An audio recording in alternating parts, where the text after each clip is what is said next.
So I'm just going to take you through the first sections, which is an introduction to Zero Trust. It's a term badged about a lot at the moment, and more importantly, why you should be looking at Zero Trust at the moment, and what does this mean ultimately to your organisation? So I'm just going to so obviously the global pandemic is has shifted the sands of everything we do at the moment, and security is a big part of that as well. Organisations have been forced to change the way that they operate. So it's not a 9 to 5 in the office role anymore, where you log into your static desktop. You have your badge, you go into your office, and you've got different elements of physical security in place. Organisations have had to change rapidly, because you couldn't validate that I am Sean in the office with my badge. I think I'm Sean. I'm using Sean's identity from a remote location I don't trust at this point. So you can kind of see why Zero Trust has come to the fore of people's strategies at this point, because of acceleration activities such as COVID and things like that, changing how people work. The critical objectives remain the same. Obviously, we need to safeguard data sets. We need to safeguard access to data sets. We are custodians of certain data, regardless of what organisation you work for. You are still custodians of data, and we need to make sure that we protect certain data sets and access to certain data sets as well. Leaders must still be able to deliver deep customer engagement, stability and outcomes, regardless of where people are working or how people are working. We still need to be able to understand our customers, understand what they're doing, how they're dealing with things, keep their stability, and still drive business outcomes from the end of that as well. It's more important to the organisation is the outcome as well.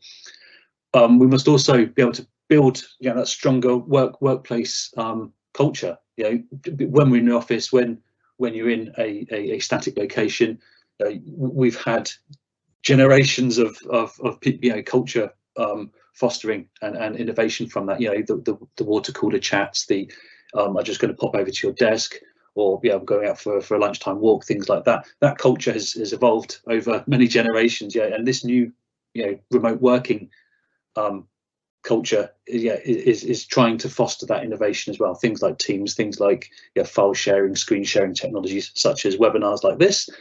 That's encouraging innovation in a different way, but we still need to make sure that how that's done is in a secure manner, and it's within the bounds of our protection, and we're accessing, and the way that we're accessing data is still controlled as well. So nice stat on the right hand side there. 88% of business leaders expect flexible working to continue beyond the pandemic, because that change in how you set up your organization has tangible benefits that outweigh a lot of the negative ones as well. So hand in hand, I think flexible working is here to stay. It might not be everyone locked at home on the kitchen table, but it will be a more flexible approach to working, and the knocking down of the boundaries that meant that people had to go into the office as well. So how have organisations changed? Ultimately, it's all about agility, and the way that we've identified it is organisations being able to respond quickly, to understand what's happening within their organisation, to understand, okay, I can't get my staff into an office. Okay, what do I need to do about that? How can I quickly change tangents, quickly change the way I approach staff productivity and things like that? How can I respond to that? Do my users have laptops? Do my users have internet connectivity? How are they able to get on and start doing things? How can I respond to that? And being able to recover, identifying a quick response is one thing, but being able to recover and align that to a strategy is part of the health of and the kind of leadership of the organization as well. We need to be able to align that response to an overarching strategy to be able to recover the organization, so that we know and understand what the new normal looks like. And that leads to reimagining. now that we've responded and we've recovered, we have a new baseline of how we want to work as an organisation. We've reimagined ourselves, and we're now ready to take the next problem on. This is not going to stand still. Okay, at the moment it's COVID. Before that, it was potentially Brexit. In the next few months, it will be something else. In the next few years, it will be something else. So, introducing agility into your organisation at this point, okay, it's workforce and trust and things like that. Okay, that's the agility we've introduced. What next level of agility do we need to align ourselves to, that we are reimagined and we come out of any potential problems in a healthier state? So some more stats as well that we found from business leaders and the positivity behind hybrid workforce as well. I know myself, so I'm probably one of the 82% that finds myself being a lot more productive. I'm not sat on a train, I'm not sat on the motorway, I'm not sat on my desk or someone coming over to chat to me. I am a lot more productive because I'm locked away. I'm lucky enough I've got a room that I can work in, so I'm not on the kitchen table. My kids are of a certain age that I don't have to worry about them running in and screaming and things like that. So I am a lot more productive. Obviously there's bits that I miss out on, but I am able to get more work done and close deadlines a lot quicker because I have the tools at my disposal to be able to do my job, and I can do that in a remote manner as well. So hopefully it's 82% is quite a comprehensive statistic there, that it's a positive that hybrid working does increase positive productivity at that point. Work-life balance as well, so it's kind of half people expect work-life balance, and from the environments that they work in, and leading to increased retention of employees.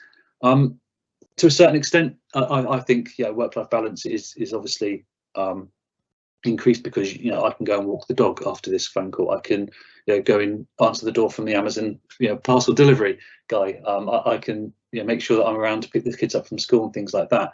But then I can't escape from work. Sometimes people need to decompress after a long meeting or a session.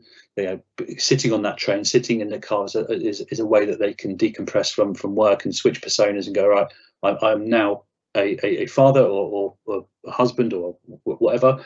I can then switch personas back, and I can abstract work from life easier because I go to a work location. Whereas if I'm at home, it kind of blurs into one. And I do find myself working into the evening, early in the mornings, things like that, because I don't have to go to an office to work. I can just go upstairs, turn my laptop on, and then suddenly I'm working, and I'm at home. But it does lead to that blurring of the lines between that work-life expectations as well. And cost savings, something we're seeing quite a lot of as well, is being able to deliver a lot of cost savings from hybrid workforce changes. So we're even seeing companies being able to shut offices down because they have no need for a central London location, for example. They've coped for the last year and a half. Okay, well, they've demonstrated to the organisation that is a cost that they could reinvest somewhere else. Fantastic. This is something that works for them. So cost saving is something massive. It shouldn't be underlooked as a massive benefit and a positive to hybrid workforce engagement. And sustainability as well. So being able to carbon footprints and things like that. I'm not sat on a train. I'm not sat on in my car. My carbon footprint is massively reduced from me staying at home. So that's a factor for some organisations as well.